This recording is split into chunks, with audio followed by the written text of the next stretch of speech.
In the silent depths of the Arctic Ocean, a new weapon of unimaginable power has emerged. Its mission?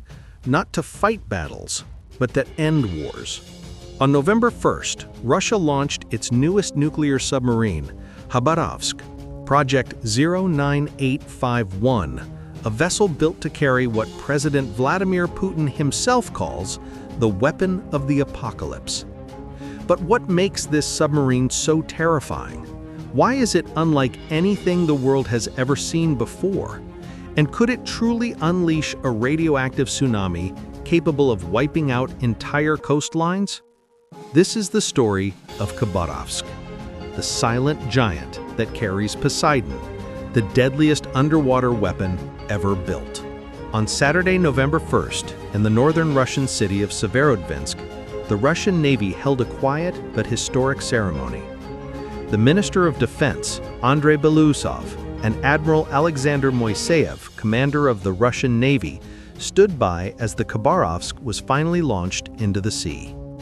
Nearly a decade in the making, this submarine marks the beginning of a new class of nuclear deterrent, smaller, stealthier, and more autonomous than anything Russia has built before. Officially, the Khabarovsk is classified as a nuclear cruise missile submarine, but in truth, its main mission isn't to launch missiles. It's to deploy 6 Poseidon torpedoes, each one the size of a small submarine itself. Instead of massive ballistic missile silos, the Khabarovsk's internal layout was redesigned to house these gigantic weapons. The idea? Create a smaller and quieter platform that could operate undetected beneath the oceans, waiting patiently for the order that everyone prays will never come. Khabarovsk was built using the proven design of the Borei-class submarines, Russia's most advanced nuclear missile subs. But the central missile compartment, the section that normally carries ballistic missiles, was removed. The result?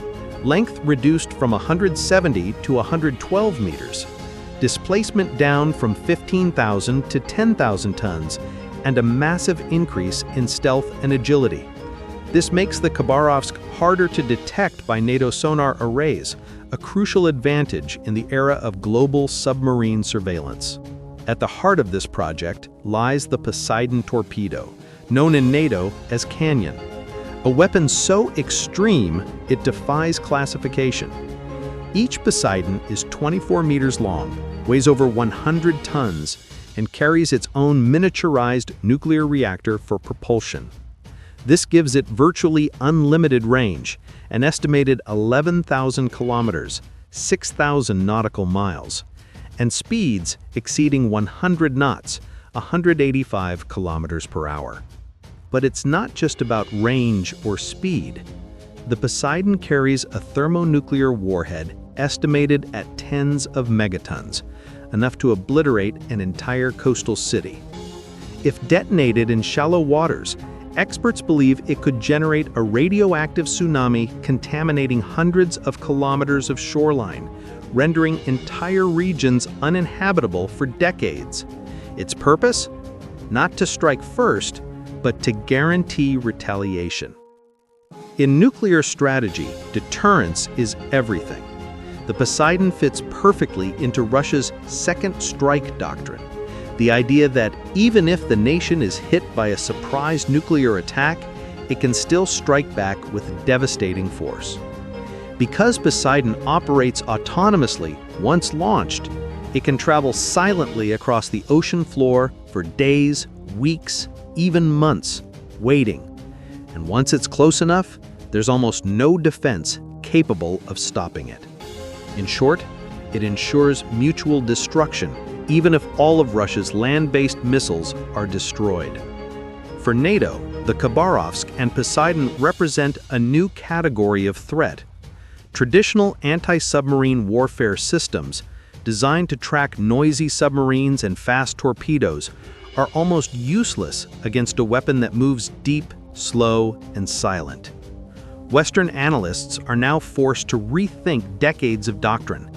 How do you intercept an underwater drone powered by a nuclear reactor designed to trigger Armageddon?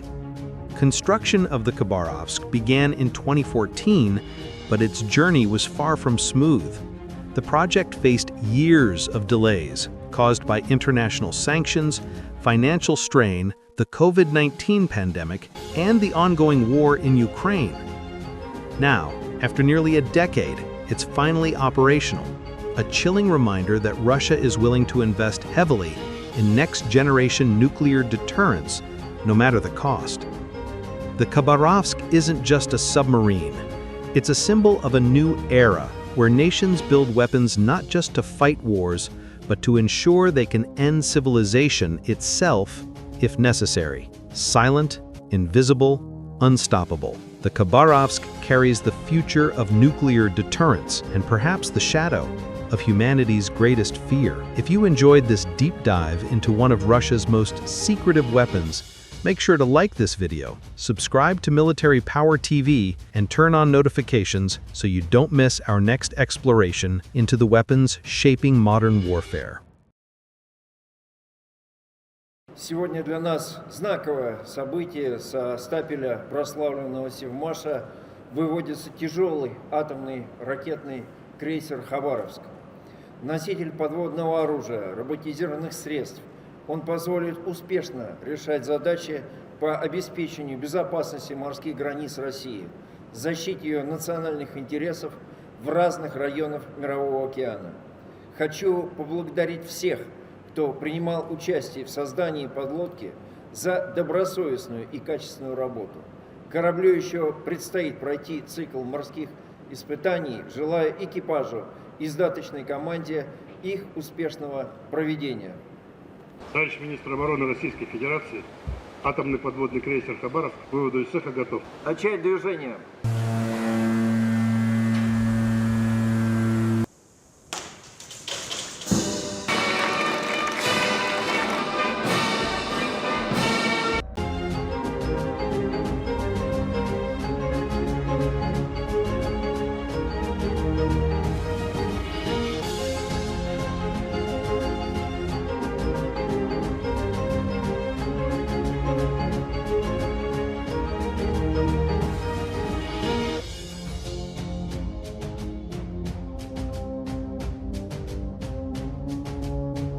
Скоростная дежурная шлюпка для поиска и спасения личного состава.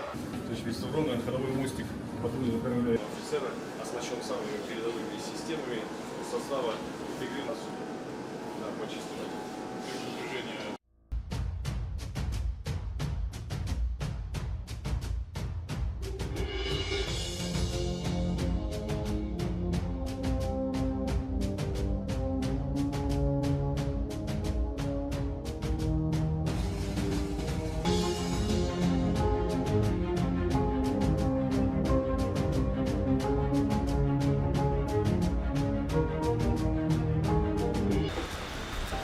Скоростная дежурная шлюпка для поиска и спасения личного состава. То есть весовронный ходовой мостик патрульного корабля офицера оснащен самыми передовыми системами состава прикрыт нас